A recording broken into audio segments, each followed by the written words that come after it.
Multiple credit card use பண்ணி practice பண்ணியிருக்கீங்களா?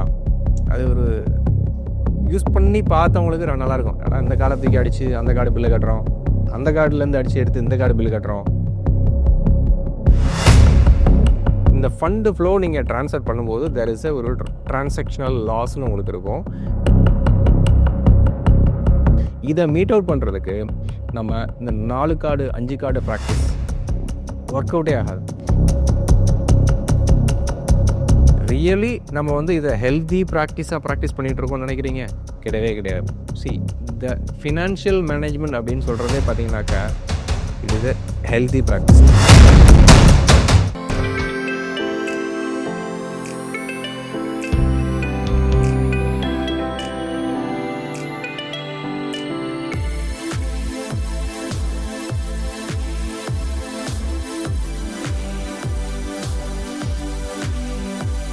Multiple credit card use பண்ணி ப்ராக்டிஸ் பண்ணியிருக்கீங்களா?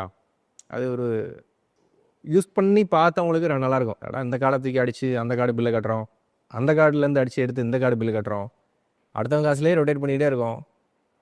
பட் ஆனால் மந்த் ஆன் மந்த் கிராஜுவலாக உங்களுடைய டெஃபிசிட், அதாவது உங்களுடைய பற்றாக்குறையை நீங்கள் இன்க்ரீஸ் பண்ணிக்கிட்டே போகிறீங்க அப்படிங்கிறதே தெரியாது. எனக்கு இந்த மாதம் பற்றாக்குறை 5000 ரூபாய் தான் இருக்கும். அந்த 5000 ரூபாயை நான் எவாலுவேட் பண்ணாமல் ஆமாம் என்னுடைய பற்றாக்குறை 5000 தான் அப்படின்றத எவாலுவேட் பண்ண மாட்டோம். ஏன் அப்படின்னா நம்மகிட்ட 1க்கு 4 கார்டு இருக்குது. 5ஆந்தேதி பில் கட்டணுமா?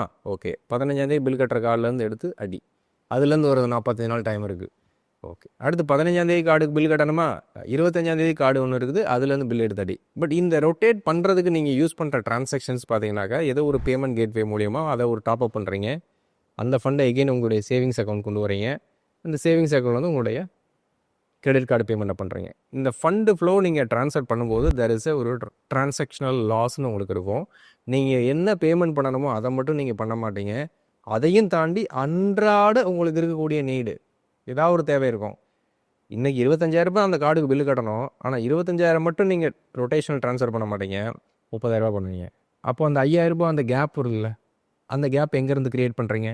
நீங்கள் இன்றைக்கி உங்களுக்கு இருக்கக்கூடிய ஒரு நெசசிட்டிக்காக மட்டும்தான் அதை க்ரியேட் பண்ணுறீங்க. ஸோ இந்த 5,000 ரூபாயை நீங்கள் நோயிங்லி அன்னோயிங்லி க்ரியேட் பண்ணிட்டீங்க. இப்போ இந்த 5,000 ரூபாய் நீங்கள் எங்கே உங்களால் மேட்ச் பண்ண முடியும்?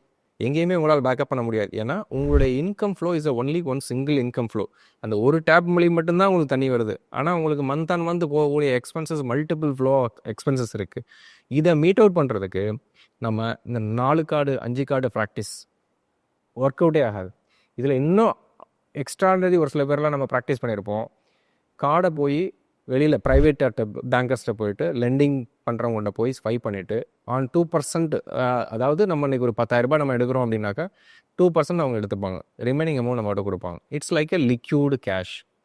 அதாவது கார்டு எடுத்து ஏடிஎம்மில் போய் கேஷ் விட்ரா பண்ணால் உங்களுக்கு ஒரு 48% இன்ட்ரெஸ்ட் வருது. அப்படிங்கிறத நீங்கள் அவாய்ட் பண்ணுறதுக்காக நீங்கள் டேரெக்டாக என்ன பண்ணுறீங்க, அவர்கிட்ட ஒரு ஸ்வைப்பிங் மிஷினில் பர்ச்சேஸ் மாதிரி ரெக்கார்ட் க்ரியேட் பண்ணிவிட்டு அவர் அது 2% இல்லை 3% அமௌண்ட் டிடெக்ட் பண்ண போகிறாரு. இந்த ரிமைனிங் கேஷ் உங்கள் கைக்கு வருது. இப்போ இந்த கேஷை நீங்கள் என்ஜாய் பண்ணுறீங்க. ரியலி நம்ம இதை ஹெல்தி ப்ராக்டிஸாக ப்ராக்டிஸ் பண்ணிகிட்ருக்கோம்னு நினைக்கிறீங்க? கிடையவே கிடையாது. த ஃபினான்ஷியல் மேனேஜ்மெண்ட் அப்படின்னு சொல்கிறதே பார்த்தீங்கன்னாக்கா it is a healthy practice. நம்ம டே டு டே எப்படி நம்ம ஹெல்த் நம்ம பார்த்துக்கிறதுக்கு நல்ல சாப்பாடு சாப்பிடணும், நல்ல எக்ஸசைஸ் பண்ணணும் அப்படின்னு ஒரு ஹெல்தி ப்ராக்டிஸ் வச்சுக்கிறோமோ, த சிமிலர் வே பர்சனல் ஃபினான்ஸ்லையும் பார்த்தீங்கன்னாக்கா நல்லதுன்னு இருக்கும், கெட்டதும் இருக்கும்.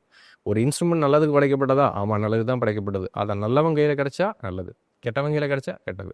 இப்போ நான் அந்த இன்ஸ்ட்ருமெண்ட்டை பயன்படுத்தி நல்ல வகையில் நான் மூவ் பண்ண போகிறேன்னா என் லைஃப்பை, இல்லை நல்லா இல்லாமல் மூவ் பண்ண போகிறேன்னா அப்படிங்கிறத நம்ம தான் டிசைட் பண்ண போகிறோம். எனக்கு தெரிஞ்ச நண்பர் ஒருத்தர் இருக்கார். இது இன்டீரியர் பிஸ்னஸ் பண்ணக்கூடிய ஒருத்தர். வீட்டிலேருந்து ஃபைட் சண்டை, மதுரையிலேருந்து கோவிச்சுக்கிட்டு சென்னை வந்து செட்டில் ஆகிறார். என்ன பண்ணுறதே தெரியாது. ஒரு இன்டீரியர் கம்பெனியில் ஒரு ப்ளூ காலர் எம்ப்ளாயியாக வேலைக்கு சேர்றாரு. அவர் கையில் எதுவுமே கிடையாது. 10,000 ரூபாய் சம்பளம்.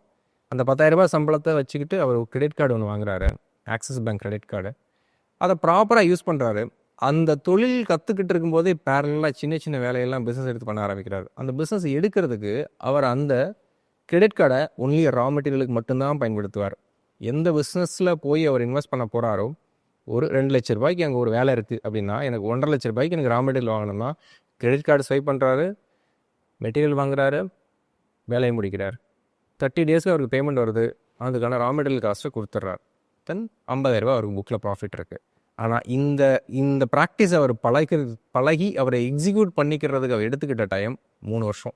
ஆனால் அந்த 3 வருஷம் அவர் ப்ளூ காலர் எம்ப்ளாயியாக அந்த வேலை பார்த்ததுனால மட்டும்தான் அதை கற்றுக்க முடியுது. கிரெடிட் கார்டை பேஸ் பண்ணி ஒரு டிரான்சாக்ஷன் பண்ணி என்னால் பிஸ்னஸ் பண்ண முடியும் அப்படின்னு அவர் எங்கே கற்றுக்கிட்டாருன்னா அவருடைய பாஸ்ட்டை கற்றுக்கிட்டாரு. இப்போது அவர் பாஸ்டன் தொழிலையும் கற்றுக்கிட்டாரு, அவர்கிட்ட இருந்து இருக்கக்கூடிய ஒரு ஃபினான்ஷியல் ப்ராக்டிஸையும் கற்றுக்கிட்டாரு. பட் ஆனால் நல்ல வகையில் மட்டும் அவர் பயன்படுத்துகிறார். அதனால he can able to survive. நான் இந்த இடத்துல என்ன நான் சொல்ல வர்றேன் அப்படின்னா, multiple credit card is going to spoil you like anything.